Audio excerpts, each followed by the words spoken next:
Live here in Brisbane, and Australia is officially in the final countdown with less than 36 hours left.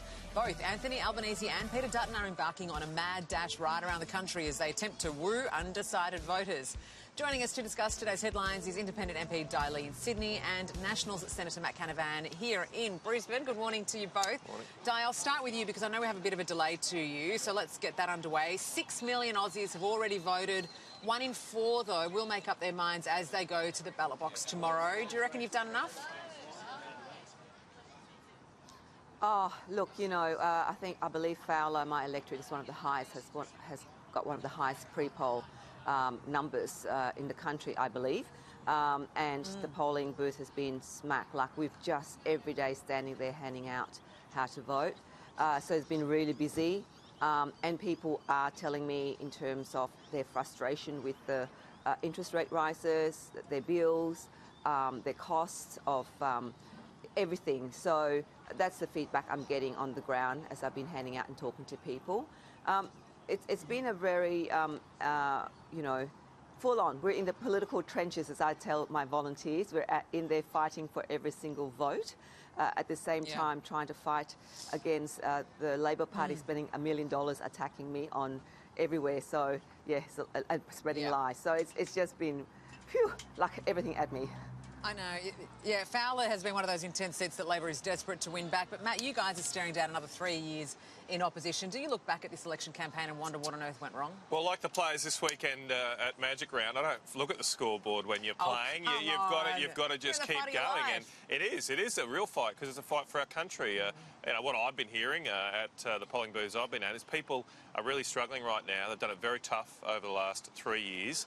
And what the Labor Party are offering here is another more of the same 3 years. And I don't think that's going to make anything better. So if people want to see their energy bills come down, they want grocery costs to come down, I think the change that we're offering will do that with more gas in our system, nuclear power stations being built in the long term. We need some change in this country because things aren't going well. Matt, as Dai touched on there, it has gotten a bit spicy in this election campaign, particularly these last few days leading into election day.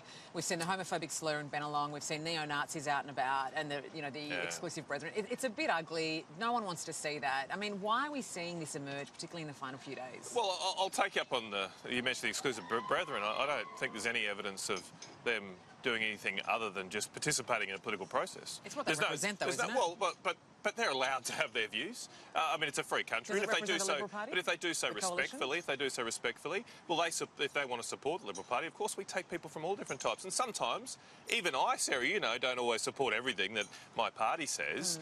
We're a free and open institution, but we have seen some very ugly incidents. And that's very unfortunate.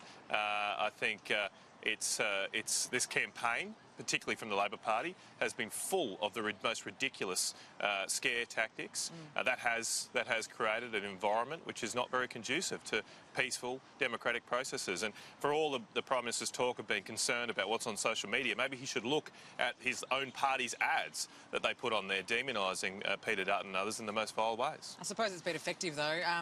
Dai, what's interesting as well is, you're both here fronting up to tough questions. We've had the Prime Minister on this show once during this election campaign. Peter Dutton has appeared 4 times. He's on again today for a 5th.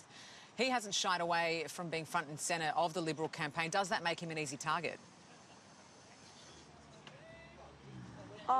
Look, the leaders have to go out there and campaign the Labor Party has got, obviously, they're in power, so they will spend all the money that they can to attack and create false and misleading information, including the Medicare cut campaign. So that is, in particular, in multicultural communities. I keep on saying, we've had Medicare since as far as I know it. It hasn't been cut. Of course, the shortages of doctors and nurses.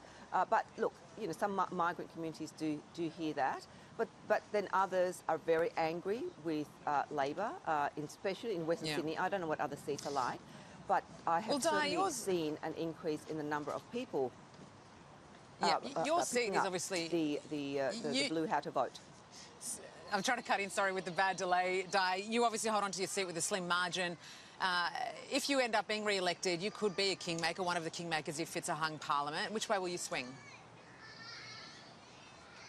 Look, you know what? I'm going to wait till election night, Sarah. I'm not going to be presumptuous. And for me, my community is front and centre to make sure that we remain on the national stage and that the Labor Party, or whoever forms government, will not forget us and will definitely give us the resources that we need in order for our young people and our families to really, create a life that is really... They're struggling at the moment with the cost of living. So I just want to make sure that life is better for them. All right, thank you so much, Dai. Just very, very quickly, Matt, Dutton only holds on by 1.6% in Dixon. If he loses his seat, who's next? Look, that's a matter for the Liberal Party. I'm in the Nationals Party, so I don't have any say. Nothing at all. But wow, look, I hope Peter Dutton is Prime Minister on Sunday morning. Let's. Right. I'm focused on that. Seems like a long shot at this point, but you never know what might happen. Thank you so much for joining me, Matt and Dai. Well, the Today team is standing by.